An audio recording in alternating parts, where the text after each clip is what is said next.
آج کی مثالیں بھی ہیں، آج کی مثالیں ہیں، آج کی مثالیں ہیں. یہ دیکھو یہ بیلگام ان کی کارگزاری کو سنی نہیں سنی آپ نے؟ پتہ نہیں سنتے بھی ہیں نہیں سنتے. کیوں کہ یہ سننا جو ہے وہ دروازہ ہے اطاعت کا. سمعنا سمعنا تو سمعنا ہوگا تو اطعنا ہوگا، سمعنا ہی نہیں ہوگا تو اطعنا کیا ہوگا؟ کہ ہم نے سنا اور ہم نے اطاعت کی. سنا تو اطاعت کی، نہیں سنا تو کیا اطاعت کریں گے؟ تو یہ بیلگام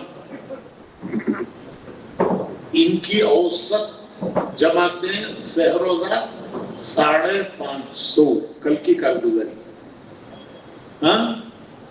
560 اوسط ایوریج ماہانہ سہروزہ جماعتیں کتنی 560. اور چلے 3 چلے کی بولو 4 مہینوں میں 4 ماہ کی 31 30 پر 1 چلے کی 166 چلہ مستورات کے ساتھ 8.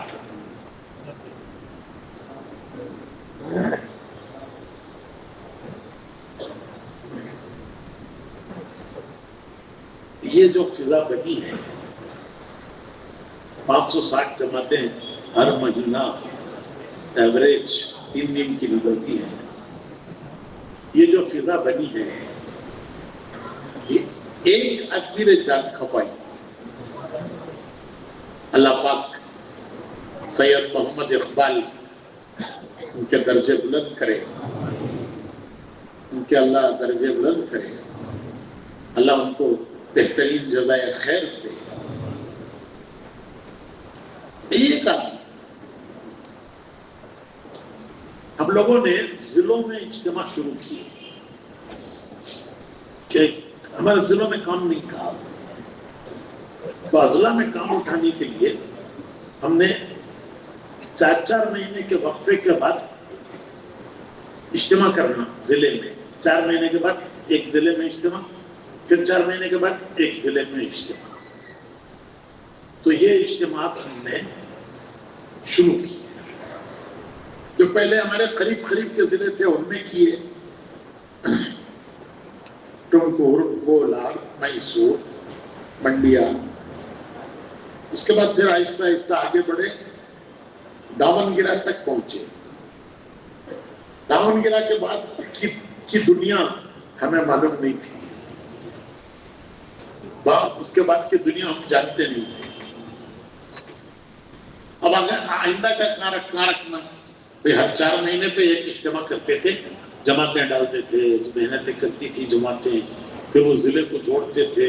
تو اس طرح میسور، منڈیا، کولار، ٹمکور، یہ جو ہمارے مانوس ضلع ہیں وہاں سے کر کے پھر ہم آخر میں پہنچے دامنگرہ. اب دامنگرہ کے بعد کی دنیا وہ ہمیں معلوم نہیں تھی، ہم جانتے نہیں تھے، کسی کو بھی نہیں جانتے تھے. تو دامنگرہ میں ہمارے مولانا قاسم قریشی صاحب کے خسر، مولانا قاسم قریشی صاحب رحمت اللہ علیہ، اللہ ان کے درجے بلند کرے، ان کے خسر شریف صاحب وہ RTO تھے بیلگام میں. RTO بولے تو یہ ٹرانسپورٹ کا آفیسر جو ڈرائیونگ لائسنس دیتا ہے، RTO ہوتا ہے بڑا. تو وہ RTO تھے بیلگام میں. وہ دامنگرہ میں آئے اور انہوں نے آ کے دامنگرہ میں یہ کہا کہ دیکھو میں میوڑ ضلع کا RTO ہوں اور گدگ بھی میرے انڈر میں آتا ہے. گدگ الگ ضلع نہیں بنا تھا, وہ بھی میرے انڈر میں آتا ہے. وہاں میرا اچھا رسوخ ہے. تم گدگ میں اجتماع کرو, میں ساتھ دیتا ہوں. تو ہم نے ان کے بھروسے پر گدگ کا اجتماع طے کر لیا. کسی ایک آدمی کو بھی ہم گدگ میں آج ہی بات کریں جانتے نہیں تھے. گدگ کی.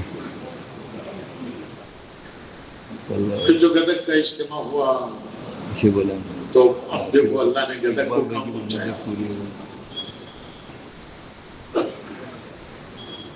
کتنی مسجدیں ہیں گدگ میں, شہر میں؟ 75. ہاں کتنے؟ 80 پر 2. 80 پر 2 مسجدوں میں بھی کام ہے. کرناٹک میں کوئی ایسی جگہ نہیں ہے, کوئی مسجد میں ان کے ہاں رکاوٹ نہیں ہے. ہر مسجد میں جماعت کام کر سکتی ہے, کیونکہ یہ سب بنیاد تبلیغی بنی. وہاں گدگ کے اجتماع میں بھائی اقبال, سید اقبال رحمت اللہ علیہ, اللہ ان کے درجے بلند کرے, انہوں نے آ کے تقاضا کیا گدگ کے اجتماع میں کہ اگلا اجتماع بیلگام میں رکھو. اب وہ کسی کو بھروسہ نہیں تھا بھائی اقبال پر کہ نیا آدمی ہے, پہلی بار مل رہے ہیں, ایسے ان کے بھروسے پر اجتماع طے کر دیں.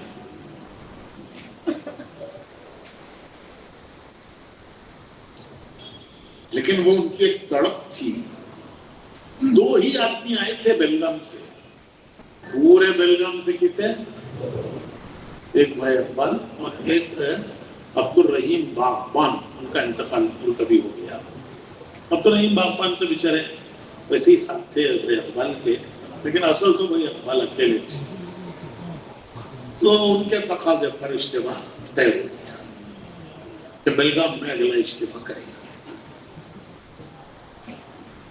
میرا خیال ہے کہ اس کے بعد بھائی اقبال کی کوئی اور فکر رہی نہیں رہی. بھائی اقبال کی اور کوئی فکر نہیں رہی. سو اٹھنا بیٹھنا سب کچھ ان کا تبلیغ ہو گیا.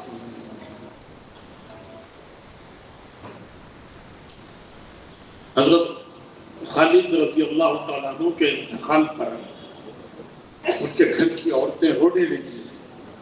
کسی نے جا کے حضرت عمر سے کہا کہ یہ عورتیں رو رہی ہیں. ساجد کے سسریاں کے بارے میں بول رہے ہیں, منع کرتے تھے, بہت غصہ کرتے تھے, انہیں کتنا اچھا کام کر رہا ہے, کوڑے مارتے تھے.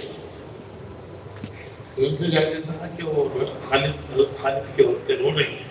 تو حضرت عمر نے فرمایا کہ ان کو رونے دو, ان کو رونے دو, ان کی موت پر سب کو رونا چاہیے. وہی تو ایک آدمی تھا, وہی تو ایک آدمی تھا جس کے دل میں اس کے علاوہ کوئی اور آرزو نہیں تھی کہ حق غالب